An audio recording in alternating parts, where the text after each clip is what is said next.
Johanna, merci d'être au rendez-vous. Voici les titres de ce journal.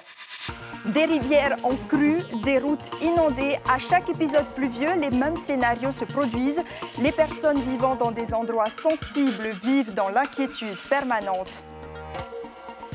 L'État fait la chasse aux dépenses inutiles. Il considère que la commission consultative du suivi des conséquences des essais nucléaires en est une. C'est un nouveau symbole du manque de considération envers les victimes, déplorent les associations antinucléaires. Tamar Ipun Aouya entre officiellement dans la course pour les municipales. Pour gagner, Tevaro Fritsch a rassemblé des personnalités à l'image de Marama Bahirwa, grand footballeur. Il a réussi à me convaincre par son programme, nous dira-t-il dans ce journal. Au volet sportif ce soir, 300 rameurs ont bravé la pluie pour décrocher leur place pour les championnats du monde de vitesse. Les premières courses ont débuté dès 7h ce matin pour des séries de 500 mètres de distance. Et puis le club de Mahina, champion de Ligue 1 l'an dernier, est plus que motivé pour relever le défi de l'OFC Champions League. Nous irons à leur rencontre dans ce journal avec Marouki Duri. Les pluies diluviennes ravivent l'angoisse des habitants vivant dans des zones dites sensibles. Par endroits, il est tombé jusqu'à 70 à 80 litres d'eau par mètre carré. Les mauvais souvenirs entretiennent les craintes de ceux qui sont le plus touchés. Ils redoutent que les rivières en crue détruisent une nouvelle fois leur habitation. Inacio Raveino et Sandro Lee les ont rencontrés ce matin. C'est le quotidien de Raphaël depuis un peu plus de 4 ans quand cette rivière est sortie de son lit en portant entre autres cette passerelle. Depuis, ce riverain d'Ahounou s'inquiète à chaque fois qu'il pleut. C'est stressant aussi. Il faut toujours s'attendre à la rivière comme ça. On ne peut pas... Mais ça va là comme ça, c'est bon. Mais quand ça remonte beaucoup la rivière, ça va dépasser aussi. Et depuis 2015, on n'a rien fait ici. On est là à aller voir le Tarana. Jusqu'à maintenant, ça n'a rien donné. Papenho aussi a fait les frais des grosses pluies de 2015. Juste en face de ce vendeur de légumes, un talus qui risque de glisser à chaque fois qu'il pleut. La faute à ce ruisseau qui est déjà sorti de son lit à maintes reprises. À chaque fois, je ne suis pas tranquille. Surtout quand il pleut très fort. Il ne faut pas se poser de questions et aller voir. C'est pour cela que je suis ici ce matin. Mais si cela se maintient, ça ira. Et en plus, ils ont protégé un peu ce talus. C'est donc un soixantenaire rassuré qui descend vers son étal. Depuis la nuit dernière, la quasi-totalité de la Polynésie subit d'importantes précipitations. Résultat, certaines zones sont inondées, surtout des portions de route, les mêmes à chaque fois. Question, est-ce vraiment la faute aux intempéries ? Et la conduite par mauvais temps peut être déstabilisante. En une journée, 3 véhicules se sont retrouvés dans les caniveaux à Tahiti et Moorea. La plus grande vigilance est demandée aux automobilistes en cette période de pluie. Et toujours sur l'île Sœur, les interventions s'enchaînent. Plusieurs maisons sont inondées. Les services techniques demandent à la population de faire preuve d'un peu de patience. Et sachez que la vigilance orange pour les fortes pluies et les orages est maintenue sur l'archipel de la Société. De forts cumuls sont attendus cette nuit. Les Tuamotu et les Australes sont pour l'heure placés en vigilance jaune. Et en raison du mauvais temps, toujours, le vol en provenance de Honolulu opéré par Hawaiian Airlines reporte son arrivée à demain soir, même heure. La suppression de la commission consultative du suivi des conséquences des essais nucléaires fait l'effet d'une bombe. Edouard Fritsch a déjà partagé son désaccord avec le Premier ministre. C'est un espace important de dialogue et de compréhension du sujet nucléaire qui préoccupe tous les Polynésiens, avait-il déclaré en février dernier. Les associations de lutte, elles, dénoncent un nouveau manque de considération envers les victimes. Les détails avec Thierry Stamfler et Souliane Favnek. L'État français fait la chasse au comité Théodule, comme on dit à Paris, synonyme en gros de dépenses inutiles et de reliques d'époques passées. Sauf que de rayer d'un trait, la commission consultative de suivi des conséquences des essais nucléaires apparaît, vue de Polynésie, comme une sacrée erreur d'appréciation et ne pouvait que provoquer de très vives réactions. C'est inadmissible, mais cela ne me surprend pas, venant de la part du gouvernement Macron. D'un côté, on affirme que le colonialisme est un crime contre l'humanité, et de l'autre côté, on supprime tout ce qui concourt à la reconnaissance de sa responsabilité. Malgré l'annonce solennelle par le président Hollande en 2016 de la reconnaissance du fait nucléaire, mais dans les faits, il y a toujours des petites batailles comme celle-là, qui montrent la méconnaissance de certains agents de l'État de ce fait nucléaire. Cet espace important de dialogue et de compréhension, selon les propres mots d'Edouard Fritsch, avait été créé en 2010 et son rôle n'était pas négligeable quant à la reconnaissance des maladies radio-induites. À la dernière réunion, nous avons transmis un courrier à Madame la ministre pour le rajout de 4 maladies à la loi Morin. 2 ont été rajoutés donc, suite à la réunion de février 2019. Et ensuite, les 2 autres devaient être ajoutés à la réunion de septembre 2019 qui ne s'est pas tenue. La venue prochaine du président de la République et les protestations de parlementaires polynésiens suffiront-elles à convaincre l'État d'amender son texte et extraire cette commission consultative de la liste des organismes passés à la moulinette? Réponse dans les prochaines semaines. Le projet de loi doit être étudié le mois prochain par le Sénat. À Paris, grande déception pour les exposants polynésiens au Salon international de l'agriculture. La propagation du coronavirus a contraint l'événement à se terminer plus tôt que prévu. Une décision prise par le gouvernement français. Tous les rassemblements de plus de 5000 personnes sont annulés. Le salon a donc fermé ses portes ce samedi à 16h. C'est une journée de perdu, déplore Yvette Temauri, la présidente de la Chambre de l'agriculture. Elle répond à David Chang. Avec cette annulation, on perd déjà une journée et aussi pour nous qui avons payé le stand, c'est une journée de perdu. Ça va un peu, parce qu'on ne peut pas dire qu'on n'a rien vendu. On a bien vendu, mais bon, on espère aussi arriver jusqu'à la fin, avec un bon résultat. On ne sait pas aussi comment ça vient, en parlant avec les gens qu'on attrape ça, ou bien, je ne sais pas, en les embrassant, je ne sais pas. C'est pour ça qu'on ne fait pas attention. On se porte très bien, tout le monde va très bien et on serait de retour lundi. Autre victime collatérale, l'édition du ProPro Tahiti Pape été 2020 prévue au mois de mars. Compte tenu de la fragilité de notre territoire insulaire, a déclaré la ministre du Tourisme Nicole Boutot, la traditionnelle rencontre entre tour opérateurs et prestataires touristiques de la région est annulée. Et toujours en raison de la propagation de l'épidémie, le parcours du voilier de croisière, le Wine Spirit, a été modifié.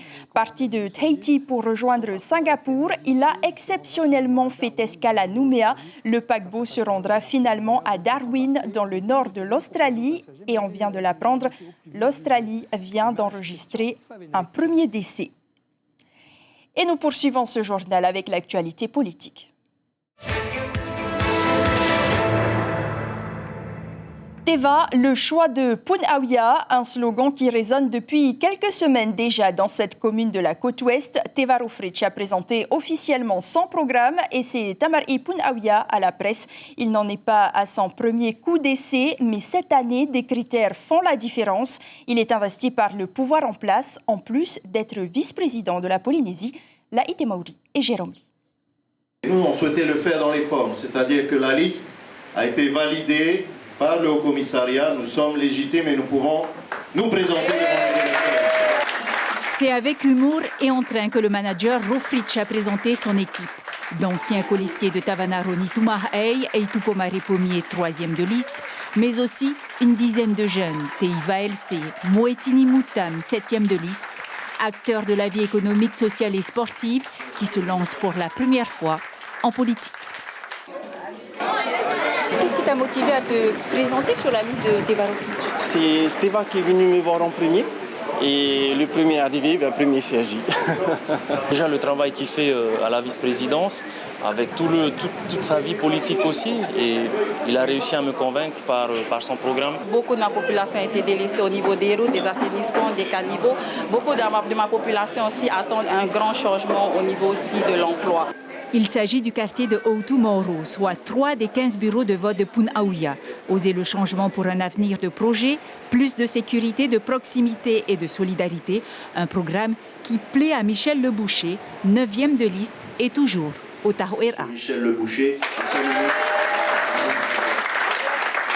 C'est une élection communale, donc on vote pour une personne, pour une personnalité qui a des projets qui m'intéressent beaucoup pour Poun-Aouia, pour la jeunesse, et puis pour le développement. Voilà. Et malgré son slogan « Teva, le choix de Poun-Aouia », c'est un Teva Rohfritsch, humble et plus proche de la population, qui sollicite l'investiture des électeurs. Je crois qu'il est important de ramener l'homme, la femme, au cœur de nos politiques publiques. Et s'il y a un lieu où ça doit s'exprimer, c'est vraiment dans une communale. J'ai vraiment envie de porter effectivement ces projets pour notre population avant tout. Et ça sera ma priorité. On saura le 15 mars si la foi a été généreuse. Teva Rohfritsch avait recueilli près de 20% des suffrages au premier tour des municipales de 2014 avant de se retirer au deuxième tour pour soutenir Ronnie Toumahaï. Teva Rohfritsch sera confronté à Cécile Mercier, James Touhoé et le maire sortant Simplicio Lissan. Et le Haut-Commissariat a donné le nombre de listes et de candidats pour ce rendez-vous électoral. 143 listes ont été validées pour les communes de plus de 1000 habitants. Pour les villes dont le nombre d'administrés est inférieur à ce nombre, ils sont à 541 à briguer le poste de maire. Vous pouvez les consulter en intégralité sur notre site internet Polynésie la Première. Voilà qui referme cette rubrique dédiée aux élections municipales.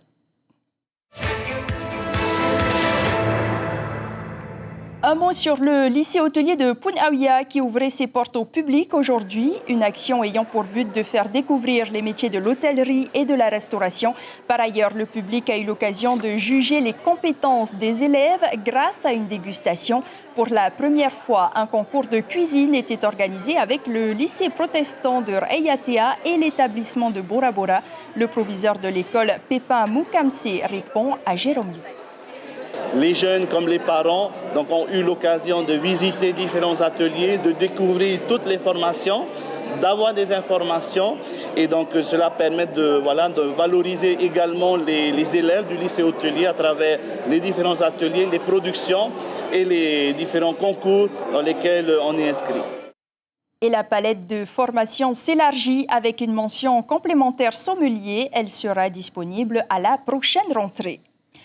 Nous passons au sport à présent avec Marouki Duri.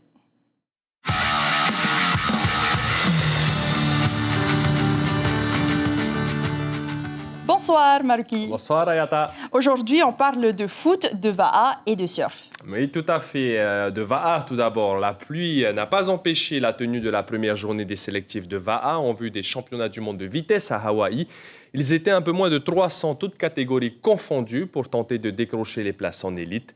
Certains sont venus pour la qualif, d'autres juste pour s'essayer aux épreuves de vitesse. Nous étions aujourd'hui du côté de Taoné, malgré le mauvais temps.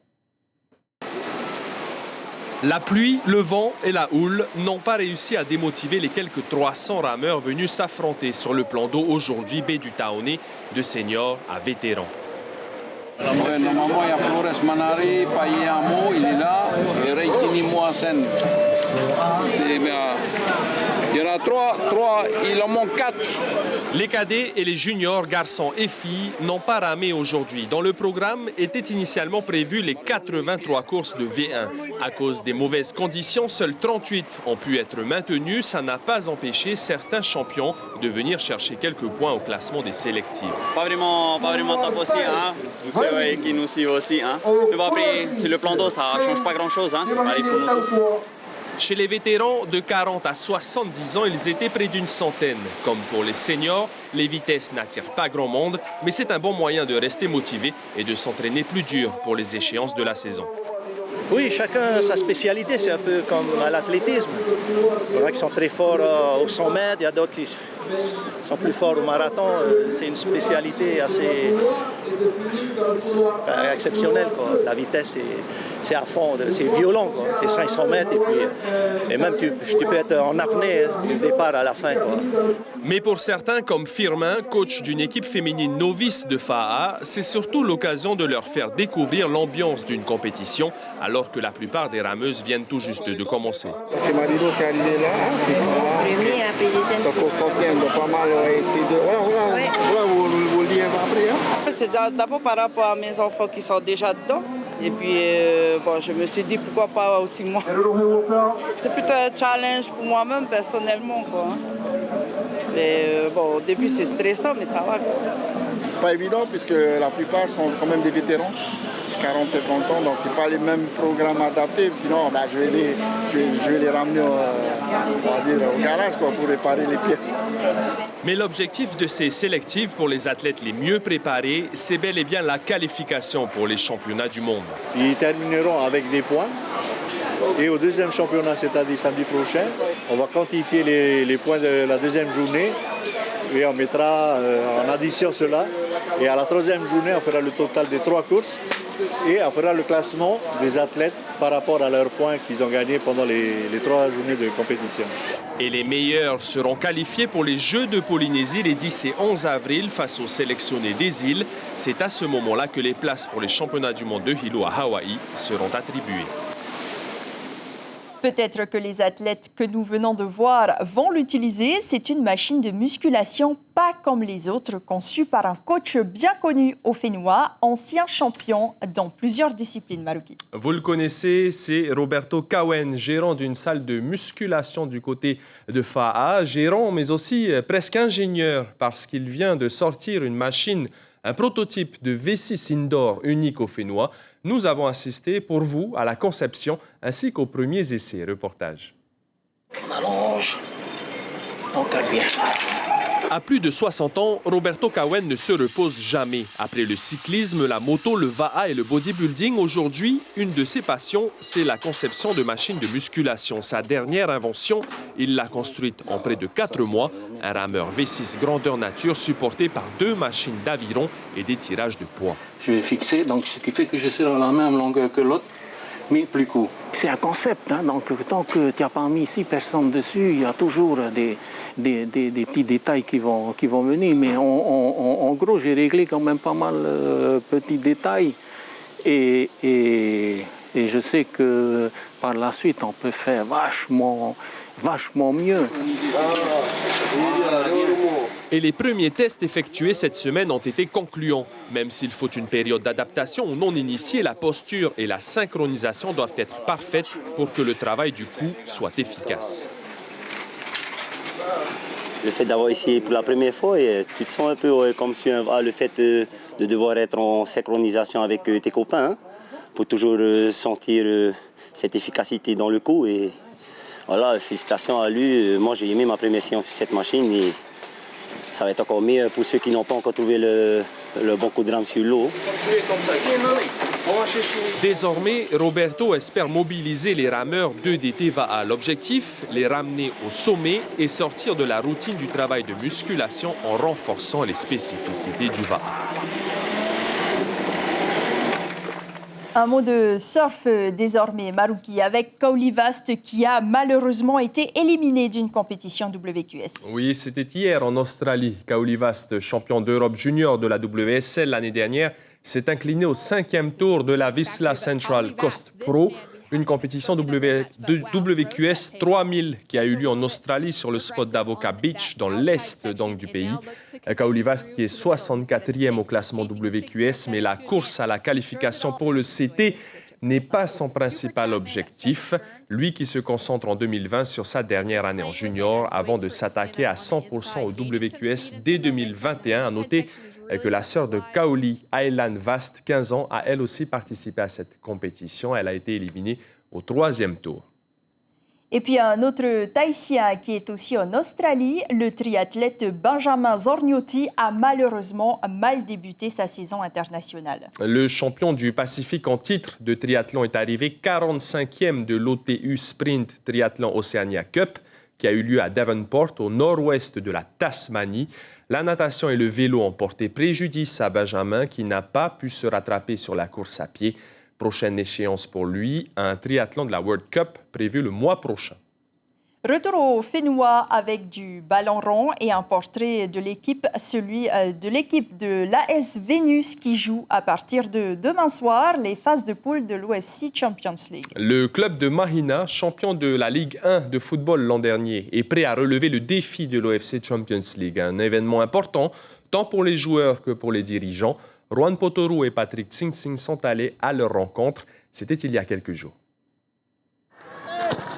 Après un match victorieux la veille de 10 buts à 0 face à l'AS Tohiea de Montréal, les joueurs de l'AS Vénus sont désormais en pleine phase de récupération. Avec un atelier de tennis-ballon, un bain d'eau froide et du massage en finition, tout pour choyer les 24 joueurs du club. Oh, les joueurs aiment bien cette phase de massage. Est-ce qu'il y a des points précis de compression? Oui, il faut chercher les points vitaux, essayer de les trouver. Mais en fait, tout se passe dans la tête des joueurs.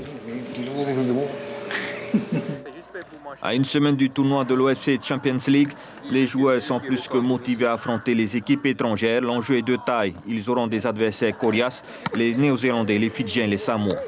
Je pense que mettre un pressing sur des Néo qui jouent très bien au ballon, si tu les laisses jouer, et je pense que ça ne va pas le faire. Et en mettant un peu de la pression chez eux, je pense que ça va bien le faire. Mais on ne va rien changer à ce qu'on fait habituellement. Il va falloir mettre beaucoup de cœur. On aura notre 12e homme, au contraire de Pater. Donc ça va, à mon avis, gargariser les joueurs. Leurs familles seront là. Voilà, à nous de tout mettre, de mettre le maximum. C'est sûr, les joueurs de Vénus donneront tout sur le terrain, surtout qu'ils le reçoivent à domicile. Une première pour la commune et le club, en pleine effervescence pour accueillir l'événement. La Ligue, c'est quand même un beau championnat. Hein. Donc, on a 8 ans, on a d'abord au départ. Et le conseil municipal, d'accord. Mais après, il fallait aller demander à la fédération. La fédération, le président, moi qui je remercie aussi, comme Tavanamon, a accepté. Et puis après, maintenant, il faut de l'argent. On est parti un peu plus haut. Donc, Madame la ministre, elle aussi, elle nous a accompagnés. Et là, c'est fini maintenant. On est parti, là, on est prêt. Sur le terrain, ça va être dur. Mais je sais qu'il y a du public qui a derrière. Moi, je vais faire appel aux gens de Mahina. Et toujours les footballeurs aussi, d'être derrière, de venir, de bien porter l'équipe. Ça pourra peut-être faire un plus. Bon, après, sur le terrain, c'est les garçons. Hein. C'est sûr, la tâche ne sera pas facile pour les footballeurs de l'AS Vénus, mais le club croit en sa bonne étoile pour passer le premier tour dans sa poule face aux Samoa. Ce sera le 1er mars à 20h à Mahina. Et pour information, le match contre l'Upéolé Swanga qui devait se jouer demain soir à Mahina a été déplacé au stade Pater. Les conditions météo sont surveillées de très près. On vous en dira plus demain soir. À noter qu'aujourd'hui également, la Coupe de natation Diane Lacombe a été reportée à cause également des mauvaises conditions météo. Ayata. Très bien, on arrive donc à la fin de notre page sportive. Qu'est-ce que nous aurons au menu demain? Eh bien, demain, du jiu-jitsu brésilien et du judo au moins. Mais je ne vous en dis pas plus, ça dépendra du temps. À demain. Merci Marouki et à demain.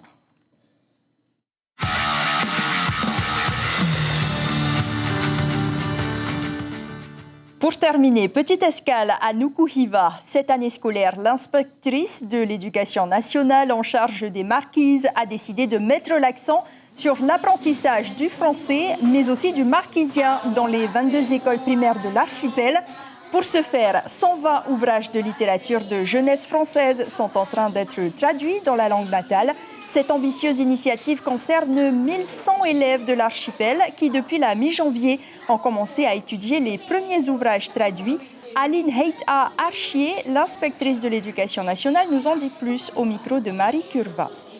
Nous avons déjà traduit 20 albums et sur les 20, Il y en a 5 pour l'exploitation dans les classes et le reste pour la lecture plaisir, pour que les enfants soient sensibilisés en maternelle à cette langue qu'est le marquisien, à distinguer de la langue française. Et très bientôt, nous allons mettre en parallèle la langue française, la langue marquisienne et l'anglais. C'est ainsi que s'achève ce journal. Les pluies diluviennes qui s'abattent sur l'archipel est l'information du jour. Il est tombé jusqu'à 70 à 80 litres d'eau par mètre carré par endroit. Les mauvais souvenirs entretiennent les craintes de ceux qui sont le plus touchés. Ils redoutent que les rivières en crue détruisent une nouvelle fois leur habitation. Il vous est demandé d'être prudent. L'archipel de la société reste placé en vigilance orange pour les fortes pluies et notez qu'en raison des intempéries, notre antenne radio sera ouverte à partir de 20h30 et pour toute la nuit, vous pouvez appeler et témoigner au 40 86 16 00. Merci de rester fidèle à votre chaîne publique. À suivre après ce journal, une série télévisée française, Mafiosa. Prochain rendez-vous d'information demain matin dès 6h30 avec Corinne Tehitia et David Chang. Portez-vous bien et à demain.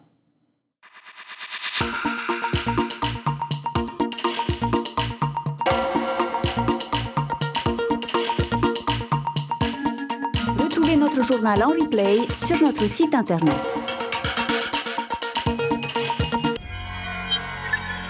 Retrouvez ce programme en replay sur notre site internet.